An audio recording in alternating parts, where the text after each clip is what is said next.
देखिए, उत्तर प्रदेश के मुख्यमंत्री योगी आदित्यनाथ जब बोलते हैं तो फिर किसी भी मुद्दे पर खुल करके बातचीत करते हैं।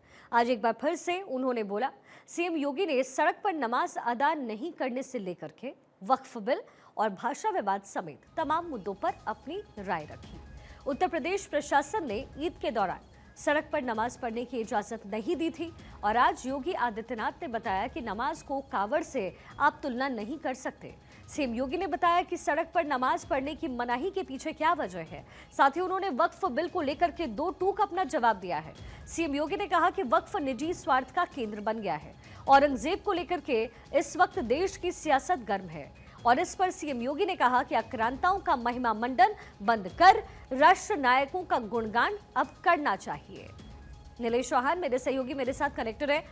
नीलेश, इस समय उत्तर प्रदेश की राजनीति में योगी आदित्यनाथ बोल रहे हैं, लोग सुन रहे हैं और सबसे बड़ी बात यह है कि जैसे ही नमाज अदा करने की बात आई, लोगों ने कहा कि क्या अब जो त्योहार है वो सड़कों पर नहीं मनेंगे। लेकिन आज योगी आदित्यनाथ ने तर्क के साथ इसका भी जवाब दिया है।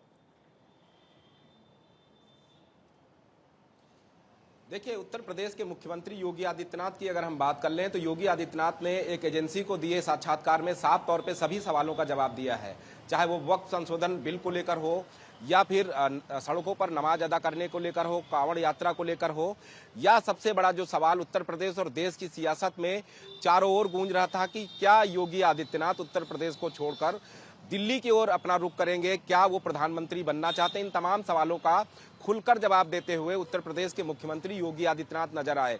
एक और जहां वक्फ को लेकर सवाल किए गए तो वक्फ पर उन्होंने खुलकर जवाब देते हुए कहा कि वक्फ बोर्ड जो है निजी स्वार्थ के लिए बनाया गया बोर्ड है, जिससे कहीं ना कहीं सरकारी संपत्तियों को अपनी संपत्ति समझकर वहां पर अवैध तरीके से कब्जे हो जाते थे, वो बिल्कुल भी अब नहीं होने दिया जाएगा। वक्फ बोर्ड किसी के निजी स्वार्थ के लिए नहीं चलेगा। दूसरी ओर अगर हम बात करें तो सड़कों पर नमाज को लेकर भी तमाम सियासत उत्तर प्रदेश और देश में देखने को मिलेगी। अलविदा की नमाज हो या जुमे की नमाज हो या फिर ईद की नमाज हो, तो ऐसे में बड़े पैमाने पर जो नमाजी होते थे वो सड़क पर एकत्रित होकर नमाज पढ़ते थे, जिससे कहीं ना कहीं यातायात प्रभावित होता था। उसको देखते हुए भी उत्तर प्रदेश के मुख्यमंत्री ने साफ तौर पे कहा था कि जो नमाजी हैं वो नमाज अदा करें, सरकार उनके साथ पूरी तरीके से खड़ी है। साफ सफाई की व्यवस्था भी सरकार की तरफ से कराई जाएगी, बिजली पानी की भी व्यवस्था सरकार की तरफ से कराई जाएगी, लेकिन बशर्ते नमाज जो नमाज का स्थल है, चाहे वो ईदगाह हो, मस्जिद हो, इन्हीं जगहों पर अलग अलग जमात में पढ़ी जाए। अगर संख्या ज्यादा हो रही है तो अलग अलग मौलाना अलग अलग समय पर जो नमाजी हैं उनको नमाज अदा कराएं। तो ये निर्णय उत्तर प्रदेश सरकार की तरफ से लिया गया, जिसके बाद सकुशल ईद का त्यौहार संपन्न कराया गया, सकुशल अलविदा और जुमे की नमाज को संपन्न कराया गया। जिसके बाद एक और सियासत तेज हुई कि क्या कांवड़िए भी अब जो है मंदिर प्रांगण में बैठकर कांवड़ यात्रा को निकालेंगे। लेकिन सवाल ये उठता है कि कांवड़ यात्रा कोई आज से नहीं चल रही है, सैकड़ों हजारों वर्षों से ये सनातन की परंपरा चलती आई है कि अगर कांवड़ यात्रा कोई लेकर निकलता है, कांवड़ यात्री जब सड़क पर उतरता है तो जाहिर सी बात है, अगर कोई कांवड़ यात्री मेरठ का है और वो हरिद्वार पैदल जाता है, हरिद्वार में गंगा से गंगा जल भरता है, उसके बाद हरिद्वार से ही वो पैदल फिर वापस मेरठ के लिए रवाना होता है, जहां पर शिव मंदिर है, शिव मंदिर में जाकर उसका जलाभिषेक करता है। तो ऐसे में ये हमारी सनातन से चली आई परंपरा है, जिसको बंद करना बिल्कुल भी ठीक नहीं है, क्योंकि कांवड़ यात्रा होती है और नमाज एक पार्टिकुलर जगह पर अदा की जाती है। अगर नमाज में भी कोई ऐसी परंपरा चलती आई होती कि सैकड़ों हजारों वर्षों से जो नमाजी हैं वो सड़क पर चलते हुए नमाज पढ़ते, तो कहीं ना कहीं उसको भी वही परंपरागत ढंग से संपन्न कराया जाता। योगी आदित्यनाथ ने साफ तौर पर यह भी कहा कि मुस्लिम समुदाय के जितने भी बड़े जुलूस निकलते हैं, सरकार कभी उन जुलूसों को रोकने के लिए तत्पर नहीं हुई। सरकार ने हमेशा उन जुलूसों को सकुशल संपन्न कराने के लिए, जुलूस निकालने के लिए पर्याप्त पुलिस बल वहां पर लगाए गए।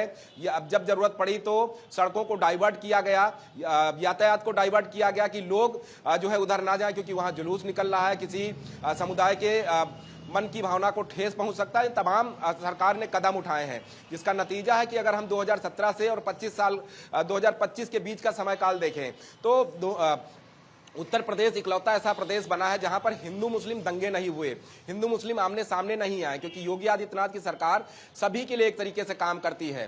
कांवड़ यात्रियों को लेकर भी सरकार की तरफ से दिशा निर्देश है कि अगर आप बेहतर तरीके से सड़क पर कांवड़ यात्रा लेकर निकलते हैं तो सरकार आप पर पुष्प वर्षा करेगी। अगर आप कांवड़ यात्रा के नाम पर उपद्रव करते हैं, सड़क पर जो है बवाल करते हैं, तो ऐसे में सरकार आपके ऊपर भी कार्रवाई करेगी। फिर आप चाहे जिस जाति धर्म मजहब से आते हो, सरकार बिल्कुल भी जाति धर्म मजहब देखकर कार्रवाई नहीं करेगी। करेगी।